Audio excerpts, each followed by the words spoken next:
All right, what's up, guys? Welcome back to another episode of the Fantasy Fellow Show. My name is Kyle. In this video, we're going to be doing just a quick rundown. I'm not going to be around Friday, Saturday, or Sunday to make videos. It is week 3 of the preseason. I really don't think we're going to get anything crazy happening in the week 3 of the preseason. There shouldn't be too many starters going. We kind of all know the position battles, and we've learned a lot the last 2 weeks. So as far as things changing from my projections and my numbers, really only injuries could maybe change a couple things. I think we're pretty locked into our numbers and everything that we like to see. So with this video, again, I'm leaving in about an hour. I got to go on a family vacation for the weekend, but we're looking at I'm just going to do a big rundown of all my favorite players. This is just last minute advice here. If you guys do need to reach me over the weekend, if you have a draft, follow me on Twitter at theFellowKGB. You can DM me or message me there. And we'll have a conversation, whatever you need, whatever questions you might have, or you can just comment the video below. But this is on the Fantasy Fellowship. I think I'll put after the video, I'll put a link in the description for this article. But I basically just made a list of every team, and this is the list of players that I'm going to draft from each team. So alphabetical, Arizona, DeAndre Hopkins, he's a great round 2 pick. I really don't care where you take him. Round 2 is a pretty good value for me there. With Kyler Murray, he has the upside as the QB1 this year. I have no problem taking Kyler Murray. I typically, with my quarterback stance, I like to not be the first guy to take a quarterback. If Kyler Murray falls to the 5th or definitely the 6th round, that's where I really like Kyler Murray. But for me, I try to wait for a little bit on quarterbacks, but in the 5th and 6th round is where I like Murray. James Conner, Chase Edmonds. I really like both guys. I find myself drafting James Conner more because he's a cheaper ADP. If you want Chase Edmonds and you play in a PPR league, that 6th, 7th round is kind of where I like him as an RB2 flex. And then James Conner, he goes in the 9th, 10th round, and he should be, I think he's going to lead the team in carries. We'll see if he gets a little bit of receiving work, but he's going to be the goal line back. So both guys are interesting, really a good high-powered offense. And then Rondale Moore, that's the last player for the Cardinals that I find myself drafting often. A PPR league, they're going to find ways to manufacture touches to him. So he's a guy that's probably going to touch the ball maybe 5 to 6, maybe 7 times a game, couple carries, couple catches, some quick hitters. So he's a guy that could really grow in that offense over the season. Atlanta Falcons, Calvin Ridley, one of my favorite receivers in the 2nd round. I think he's my wide receiver number 4 at the moment. And Kyle Pitts is probably the only really guy. It's really Calvin Ridley and Kyle Pitts. I think those are really the only must-own players from Atlanta. If you want Pitts, you can get him in the 5th round of a 10 or 12-team league. He's probably a top 5 tight end option. To be honest, like the ceiling is unknown with him, so he's kind of a high-risk, high-reward type option there. Mike Davis, if you decide to go, like wide receiver heavy or get your tight end and whatnot, and Mike Davis is appealing to you as your running back 2, I think he can be a useful running back 2 to start the season. Probably in that 7th, 8th round range there is where I wouldn't mind collecting him. Matt Ryan, not super excited. We don't really know what this offense is going to look like with the new head coaching staff and the offensive coordinator, but Matt Ryan, very serviceable as a QB2 option for you. And then Russell Gage, just because he did really well last year. As far as PPR, he wouldn't be a bad option to pull up on your bench if you needed him to, 5, 6 catches, a slot receiver type role for him, I can see. With Baltimore, I'm nervous about Baltimore. I'm crossing all the receivers off my list. Marquise Brown, Sammy Watkins. You also got the rookie Rashad Bateman. It's very unpredictable with those receivers. I like Marquise Brown, but he's already got the injury that he's been dealing with this summer. So that just leaves J.K. Dobbins. I'm fine with J.K. Dobbins in the 3rd round, especially if you can get him as your running back 2. That's where he looks pretty good. Lamar Jackson, again, just with my quarterback talk, I like Lamar Jackson. If I can get him in the 6th or 7th round, that's probably where I prefer to take my quarterbacks. Mark Andrews, again, just the scarcity of the position at the tight end spot. 6th round, maybe for Mark Andrews, seems like a reliable spot. And again, with the receivers, I just can't trust any of them week to week, whereas Mark Andrews, maybe that makes him a little bit better option, more stable with this passing offense. For Buffalo, I love Stephon Diggs. I'd take him in the 1st round. If you get him in the 2nd round, that's dirty. And then Josh Allen, of course. Again, I don't like taking the first QB off the board, but if Josh Allen is sitting there in the 5th, I'm going to be open to it. And then in the 6th round, too, that's like an automatic pick for me in the 6th round. So don't be the first guy to take QB off the board. There's just too many good ones. But if you find yourself sitting there in the 6th round and you get Kyler or Josh Allen, I think that would be worth the time for you. Carolina, of course, Christian McCaffrey. I don't need to tell you guys to take CMC, but DJ Moore, Robbie Anderson, and Terrace Marshall. I think all three receivers are going to be useful this season. It really depends on how Sam Darnold, gets the offense, moving the ball. So DJ Moore, somewhere in that 4th or 5th round range is where I'm comfortable with him as my wide receiver too.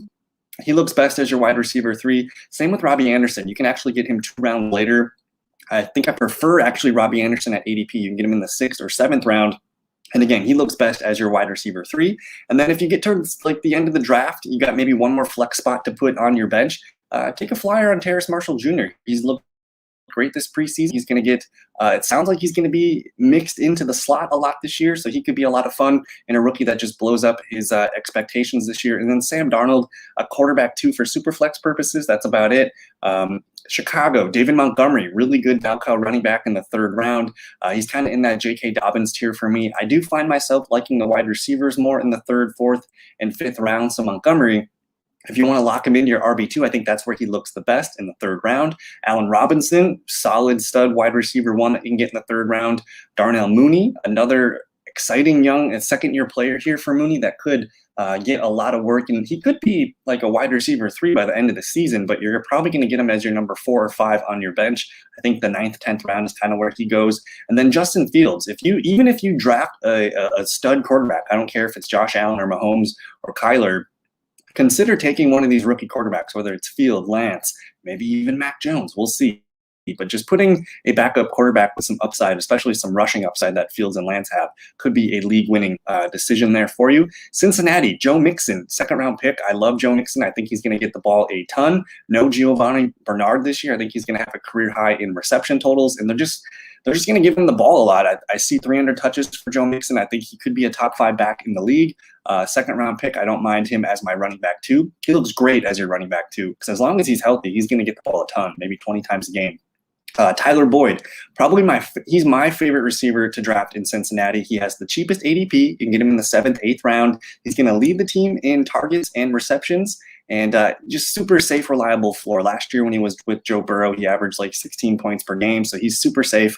T. Higgins, I love T. Higgins quite a bit as well, but you have to pay a 5th or 6th round pick for T. Higgins, so I find myself, if I'm up in the 5th round and Kyler's available, like I'll probably take the quarterback, and I'll just be like, I'll get Tyler Boyd a round and a half later. Same with Jamar Chase. I find myself in that 5th round where Jamar Chase is going. Sometimes he falls to the 6th, but I like Jamar Chase. He looks best as your wide receiver 3. Really, Boyd, Higgins, and Chase can all be wide receiver 3s this year, but I just find myself taking Tyler Boyd the most because he costs the least. And then Joe Burrow, I think he's a quarterback too. I'm still a little bit nervous about his rustiness with his knee injury coming around. So if you get Joe Burrow, you're going to want to make sure you have a solid number 1 to pair with him. Cleveland, probably one of my favorite offenses to watch in football this year. Nick Chubb, I think he's worth a running back 1 selection, whether that's in the back end of the 1st round or the early parts of the 2nd. He does look best as your RB2. Again, he's not going to have the receiving workload as some of the stud backs in his range, but he's going to get the ball a ton. He could lead the league in rushing. Who knows? Maybe even rushing touchdowns. Odell Beckham, again, in the 5th round, 5th, 6th round, for the upside of Odell Beckham to be a wide receiver 10 again, I know he hasn't stayed healthy, but if he does put together a healthy season, I mean, you're talking about a massive ceiling just as high as anyone. And then Kareem Hunt, he looks best as a wide receiver 3 for you, a guy that you can pull out off your bench and throw him in there. I'm probably not excited to have him as my running back 2 on draft day. That means you're a little bit weak at running back. Jarvis Landry, as you get late in that 8th, 9th, 10th round, you're going to get a reliable wide receiver 3, 4 for you. And then Baker Mayfield, he could be a fringe quarterback 1 this season. We'll see if they elect to throw the ball a little bit more, but I just expect a lot out of this Cleveland offense in year 2 of their system. And I don't know, they might be the class of the AFC North. Dallas, probably the most interesting fantasy offense because it really depends on Dak's health and the offensive line and the defense and everything. But Ezekiel Elliott, my RB5 on the season in my projections, I think he's going to have a really good year. He's slimmed down. He's going to catch the ball a lot. He's going to a healthy Dak, a healthy O-line. He's going to get the ball. So I feel really good about him in the 1st round. CeeDee Lamb, probably the first receiver for Dallas that you should take. He's going to probably lead the team in receptions, and I can see him even getting some carries and just really getting him the ball any way that they can. Amari, he's always been kind of like a boom bust guy, but in the 4th round, I'm interested in Cooper because he does have that top 12 upside. And for him, it's just about, continuing to stay healthy. Dak Prescott, again, one of those quarterbacks where you just wait to the 6th, 7th round and you're getting a top 5 potential upside guy. It sounds like Prescott's shoulder is completely fine. Just from the last couple of days of camp, it seems like they've opened it up and let him throw with velocity and some strength. And then Michael Gallup, he is the cheapest wide receiver for the Dallas Cowboys to get. He's going to probably flirt with 1,000 yards. He could get 6, 7, 8 touchdowns. And I think because they've been moving him in the slot just a little bit more, I think Gallup in between 65 and 70 catches seems likely. And then if you punt that tight end, Blake Jarwin, just a guy to keep an eye on. And then Tony Pollard there as a handcuff, if you like handcuffs. Detroit, probably not part of my recipe for fantasy championships, but if you want TJ Hawkinson, that's the one guy I will co-sign on. I don't have DeAndre Swift on this list. I'm nervous about Swift. He's got the groin injury. He hasn't been practicing. Even the head coach says, I don't know if Swift's ready for week 1. In the 3rd round, I'm taking David Montgomery, J.K. Dobbins, those running backs, even James Robinson over a guy like DeAndre Swift. I think that's easy for me to call. So DeAndre Swift, I'm open to him if he falls in the 4th round, but I'll let somebody else take him, and I'll take one of the guys that I know is ready to go and can get a ton of touches. And that's why I guess I have Jamal Williams on the list, just because he could be the starter week 1. Who knows? Put him on your bench, see what happens. Denver, Teddy Bridgewater, starting quarterback. I should probably put his name in here as a quarterback too. I think he was like quarterback 17 last year, depends on the format. But Teddy Bridgewater, again, he elevated 3 wide receivers in Carolina to be top 25 wideout. So for me, the best wideout to draft out of Denver is Jerry Jeudy. I'd take him as early as the 6th round. If you get him in the 7th, I think that's stealing. He's a top 25 wideout for me this year. Think about, DJ Moore, Robbie Anderson. Jerry Jeudy is better than both of those receivers, I'm pretty sure. So Jerry Jeudy, probably the only piece of the Denver's offense that I'm like, oh my God, I need Jerry Jeudy. Noah Fant, he had a little injury. I think it was a hip thing. I can't really remember what it was, but the head coach said something about it. I like Noah Fant. I don't need to reach for Noah Fant. If you miss on a tight end early, collect him and then add another tight end just to compete with him for your tight end spot. And then Javonte Williams, a guy that they moved up in the draft to take. They really like him. Melvin Gordon, just an aging veteran. 1 more year left on his deal. I think Javonte is the better runner at this point of their careers, and he requires patience. If he falls into the draft for you, don't rely on him to start week 1. Just let him prove himself on the field, and eventually he'll wind up in your lineups. Green Bay, one of the best offenses. I think you need to get a piece of this offense, whether it's Devontae Adams. I'd take him 4th or 5th overall at the highest. I think he's the clear wide receiver 1 this year. But the man that I think everyone needs to consider drafting is Aaron Jones. And the man, 2019, he was the running back number 2 in this offense. And all the touchdowns funneled his way that year. Last year, Aaron Rodgers in the red zone, all the touchdowns funneled to the passing game. Maybe this year, as defenses know Rodgers is coming, he's going to slice and dice. Maybe Aaron Jones gets touches this year, and maybe he's one of the guys that leads the league in touchdowns. So Aaron Jones, I'd take him as early as 7th, 8th, 9th. I love him. He's my running back number 6. Aaron Rodgers, again, waiting on quarterback, has such good potential this year, because Rodgers, you can get him in the 7th, 8th round. And for him to be a top 5 quarterback feels really good. And just anytime you put Rodgers out in your lineup, you feel pretty good. You don't have to worry about anything. So 7th, 8th round for the MVP sounds like a good bet to me. And then Robert Tonyan. It just sounds like he's going to be another big piece of the offense. Last year, I think he only had 59 targets. I think he's going to be even more involved in the offense this year. So Tonyan, he can be a part of your tight end committee. And then A.J. Dillon, a handcuff, but he's going to be involved. He's going to have a role. He's going to probably get the ball 5 to 8 times per game. And if anything happens to Aaron Jones, oh my, A.J. Dillon, he's going to get he's probably going to be ranked as a top 10 running back in weekly projections. The one guy I think you should not leave your draft without, Marquez Valdes-Scantling. His upside is massive. The beat reporters in Green Bay, they've been tweeting about him every day. He makes some kind of, big bomb touchdown with Rodgers, or he's been really working on his intermediate and short routes. MVS, you can get him in the 14th, 15th, 16th round in ESPN leagues right now. Don't leave your draft without Marquez Valdes-Scantling, especially if you miss on some of the early Packers. Just snag MVS, put him on your bench. He is the clear number 2 receivers from what I read today, and he's a boom play. He's a boom play anytime he gets the ball. Houston, I'm not going to talk much about Houston. If you want a Texan, Brandon Cooks is the only guy on our radar. The Colts, Jonathan Taylor with Carson Wentz and Quentin Nelson back on the field. Jonathan Taylor, fringe running back 1 this year. I think he can be a running back 1, a top 10 running back. Seems very likely.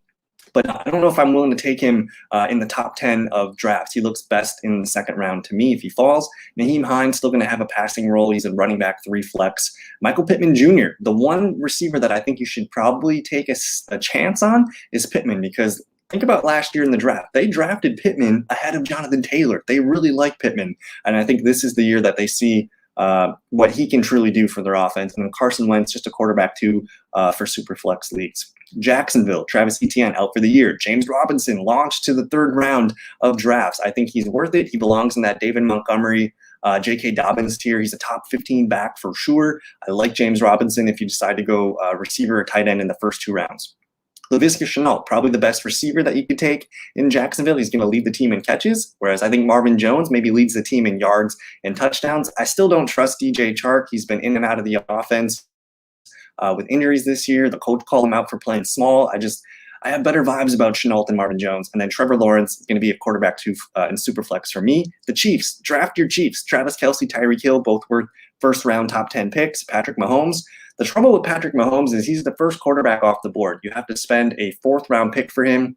I'm not willing to do it. I get it if you want it. If you're watching this and you're in Kansas City, you got to do what you got to do. I totally get it. But for me, my drafting strategy is if Mahomes falls to the 5th, I'd probably consider it. In the 4th round, I'm taking receivers, baby. I'm taking Godwin, Deontay, Kupp.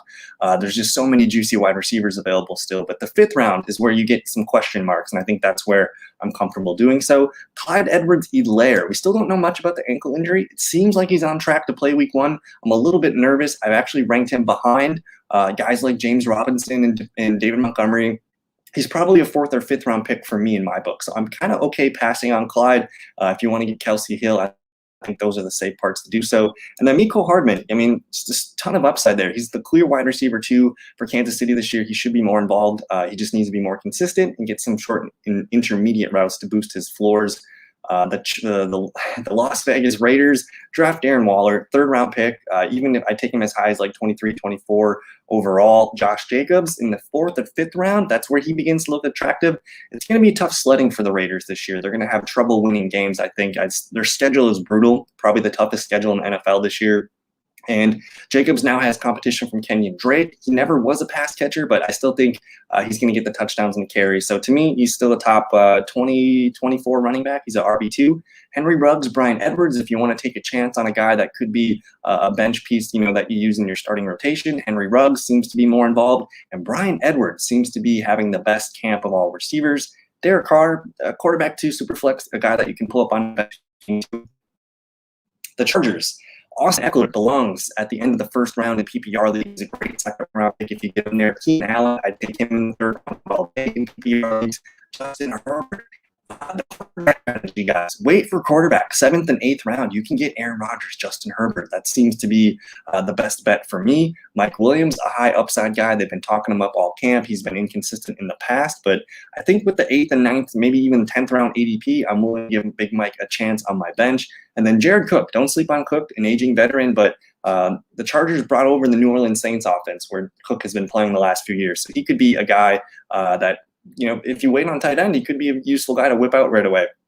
The Rams draft Cooper Kupp and Robert Woods. I don't care if it's at the end of the 3rd or the 4th round. Those are going to be the best 2 players on that offense. Matthew Stafford belongs as a fringe quarterback 1. Again, if you wait on quarterback, you can get Stafford as your guy in the 9th round. And then Tyler Higbee. Don't sleep on Tyler Higbee. Stafford's been great with tight ends in the past.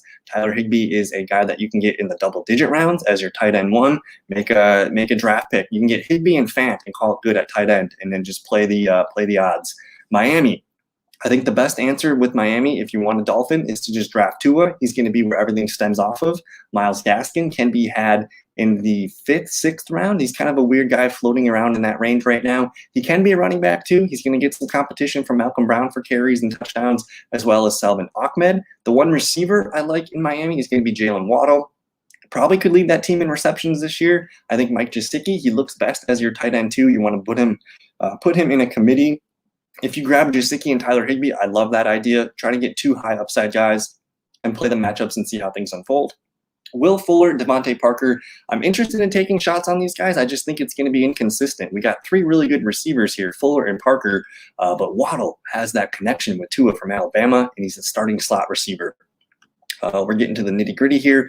The Vikings take Dalvin Cook, 2nd overall. Justin Jefferson, get him in the 2nd round. Adam Thielen, an interesting guy at the end of the 4th, 5th round. He should be a good touchdown player. But the one that I really like here is Herb Smith. I like his value as a tight end sleeper. Kirk Cousins, just a quarterback too in Superflex leagues. Damian Harris with Sony Michel gone. I think Harris is a top 24 running back. I think you can depend on him. He's going to be trustworthy. I'd take him as early as like the 7th, 8th round.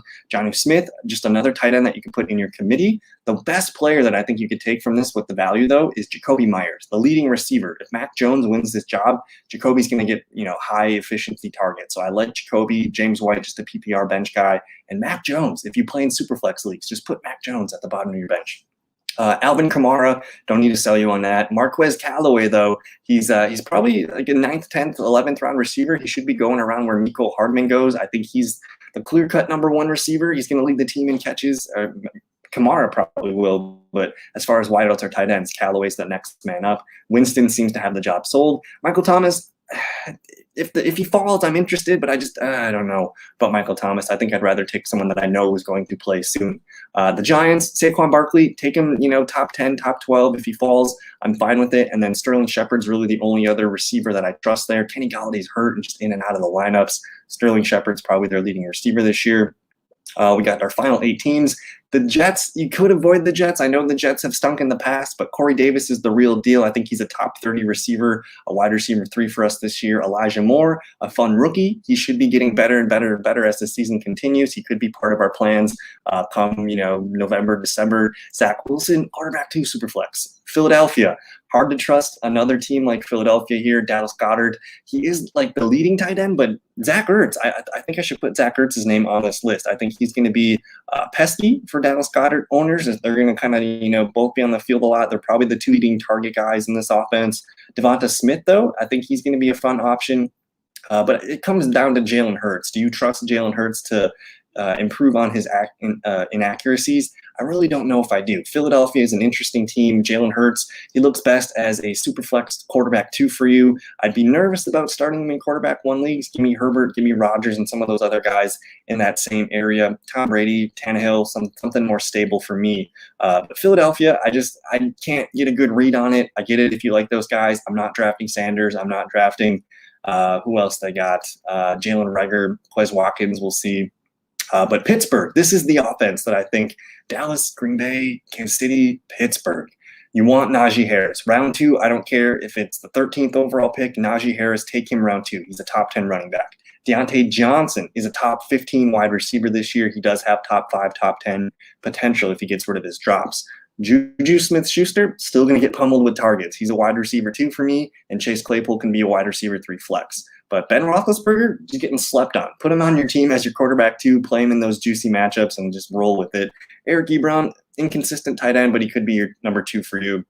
The Niners, George Kittle, 3rd round, love it. Brandon Ayuk in the 5th round.